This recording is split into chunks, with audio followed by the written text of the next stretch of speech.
Bryan Houston here, pregame for Whitehouse against Royse City. And with us right now is the Whitehouse head football coach, Kyle Westerberg. Coach, thanks very much for being with us, first of all. Opening night, not exactly the way you wanted it to turn out. You had a 20-0 lead, and Forney comes back and they win it 21-20. We watched it. From your perspective, what happened? I just think we just didn't finish the game. We had a great first half, and I thought the emotion and everything was going great in the first quarter, kind of into the second quarter, but we just kind of took a couple of steps back right before halftime and then basically couldn't finish. And from an all-around standpoint, in every phase, we didn't play the best we could possibly play.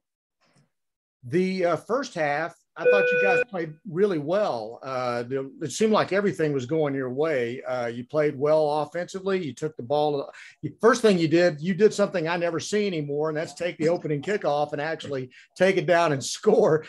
I mean, what's happening here? It's 2021. My whole mentality is I want to try to jump up as quick as I can and try to take some pressure off of us defensively, let those kids go play. But, in the coin toss, you never know what you're going to get. But I ended up winning the coin toss last week, and I was pretty confident to take the ball first because I knew we could go down and score on them right off the get-go. Well, your offense played really efficiently. It was a great drive. And then your defense turns right around, and Eric Brody gets the pick six and takes it all the way. And, I mean, things are just rolling. And so tell me how you felt about things going into halftime when you got a 20-0 lead.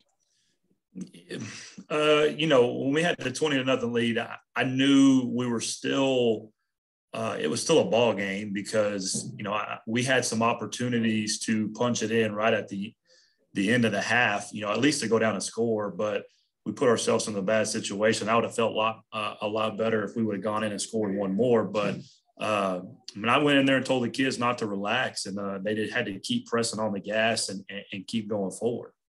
But I felt pretty good. I felt like, all right, we're okay. We'll rebound after we had 3 series that weren't very good right before halftime. But I think, I was like, all right, we can rebound this, make a couple of corrections. Defense is going to start first. They're going to get a stop, and they did. And we needed to go punt. I told the kids, just like the first opening drive, how important that is, the opening drive of the second half from an offensive standpoint, both sides, defense and offense. We got to get a stop, and offensively, we got to go score.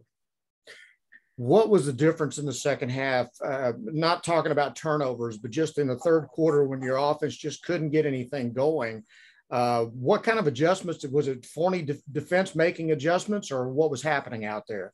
I think it was us. It was us from a mental standpoint. We missed some assignments, busted some assignments. I think I take full responsibility on it. Kind of goes back to some conditioning part of it. We had some kids cramping. We had some kids kind of take some plays off. And I say take some plays off, just not do what they're supposed to do correctly. And I think it just goes back to it's conditioning and putting those kids in those situations. It seemed to me like the turning point, obviously Forney scores, but then just a few seconds later, you got the snap over the punter's head. Forney recovers it in the end zone, and now you can kind of feel the roof starting to cave in. Was it kind of what your kids were feeling, you think? Yes, I know I was feeling it because that momentum swung, and it was a big swing fast. Right after they did that with the punt over the head, and they scored off of it. I tried to gather up the sideline and everybody over there before we went out for the kickoff, and I just said, "Hey, look, now we have put ourselves in a situation."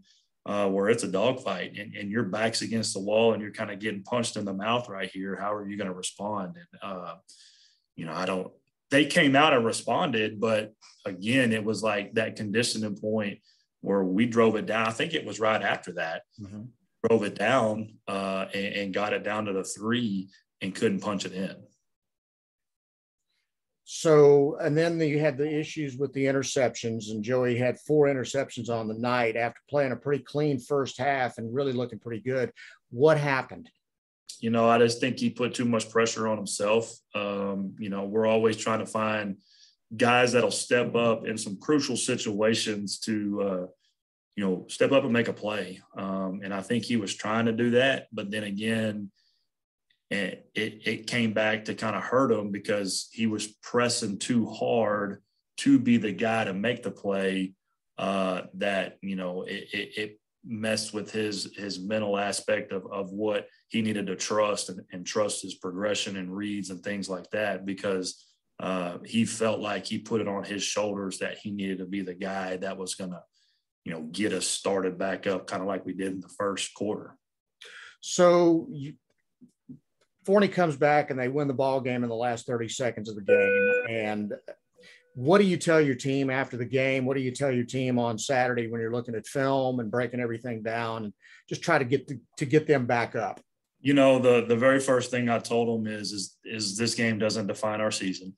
That this is their practices to get ready for when they count for district. That's number one. It's not a fun feeling to lose a game like that when you're up by 20 points and they come back and win it by 21, by one. I told them, and you could see the look on their face, I told them, I said, competitor, that ought to sting a little bit, just because, it does. But at the same time, again, I kept stressing, doesn't define our season, but you go back and you watch the video and you can tell the kids we had multiple opportunities to win the game. We just didn't capitalize on it. And I think it goes back to a conditioning level. And then the kids just trusting that, hey, we're okay. That's where the leadership's got to step up. And I told them, I said, we got to be consistent in everything that we do. And we got to have great leadership. And we got to have guys that, when things are going bad, who's going to rally the troops. And so I mentioned on the broadcast, teachable moments. You've got plenty of them on film. Let me ask you, though, as a first-time head coach, you've been coaching for 15 years, but what was different as far as your role in the ball game on Friday night? Did you notice a difference? Like being an offensive coordinator, you're only just worried really about the offense. You got to do some time management with the offense, making sure plays are in before the 40-second clock goes down. You got to, if you're in a 2-minute situation or anything else like that, time management. But, for me being a first year, now it's worried about offensively. It's making sure we're good defensively. It's time management, offense and defense. It's special teams, and making sure that you're in all phases of the game, and you got to be in charge of all that. It was stressful at times, because it's like, where do I need to be in these moments? And I'm used to being back with the offense and the quarterbacks making adjustments, but, I kind of handled that I let my assistant coaches handle that while I went and made sure everything was right and being involved defensively and being involved special teams wise. So, again, it's practice, and it's practice for myself, our coaching staff, and then all the kids as well. So, but ultimately we want to win the games. We're competitors. Absolutely. So tell me a little bit about Royse City. They came exact opposite of what your situation was. They were down 15 to Frisco Centennial and come back and win the ball game. What did you see about Royse City? They've got the momentum right now with a big game last Thursday night. They played last Thursday night. So, came back and won that.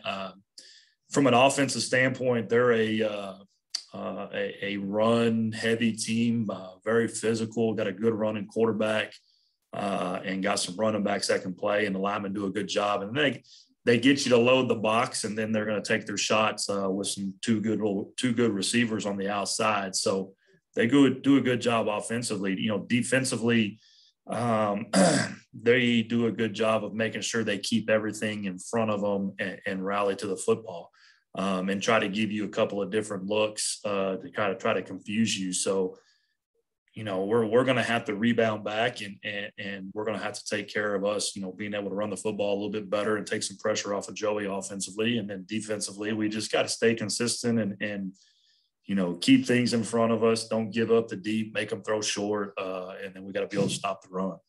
I was going to ask you about that because they put in a receiver in the second half who wasn't listed in the two deep. He was their kicker. He ends up looking like Jerry Rice out there the other night. And so all of a sudden their quarterback, who had struggled the whole first half, found somebody that he had some chemistry with, and they were hitting some deep shots that got them in position to win the ball game. What was happening on defense there?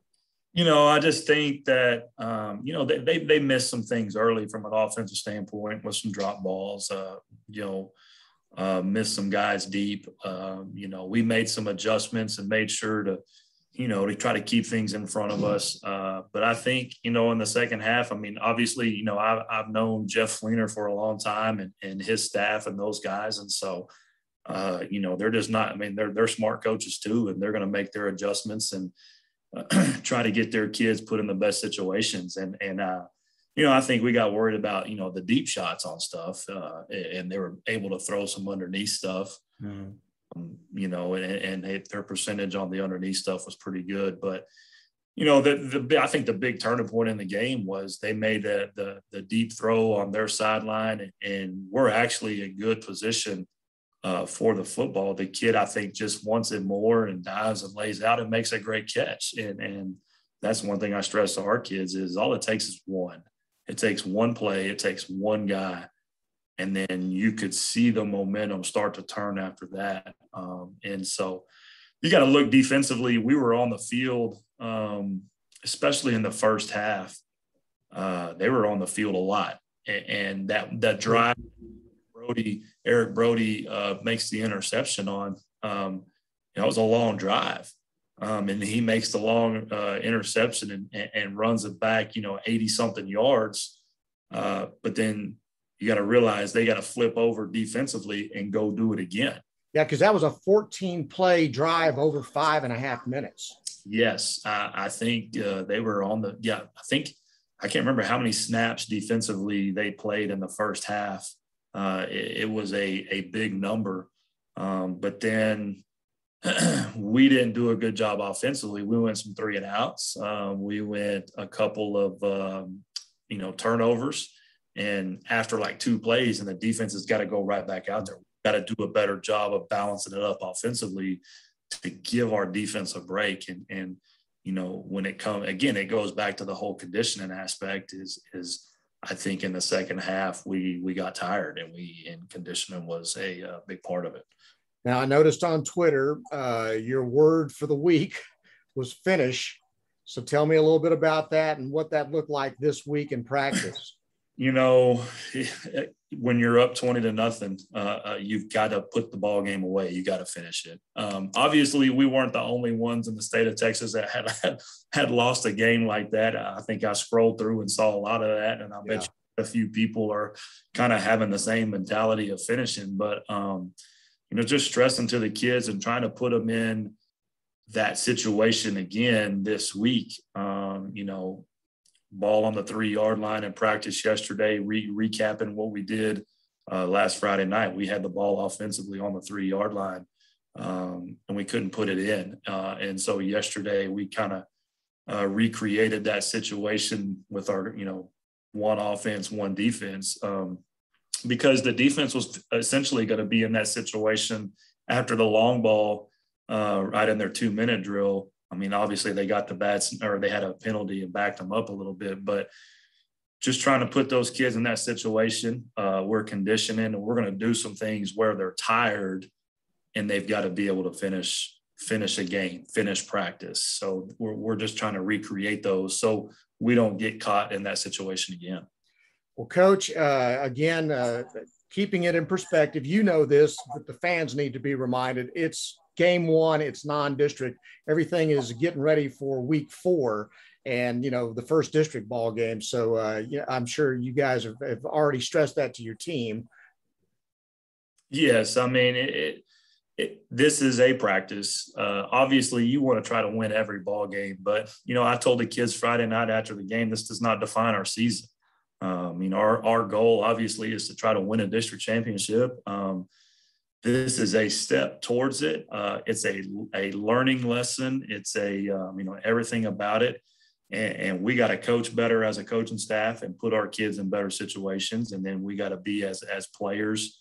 We've got to be able to make those plays when the game's on the line. So it's an all around effort. It's not just one person.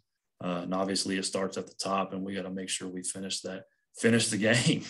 Well, best of luck to you on Friday night when you take on Royse City. We appreciate your time. Absolutely. Appreciate you guys.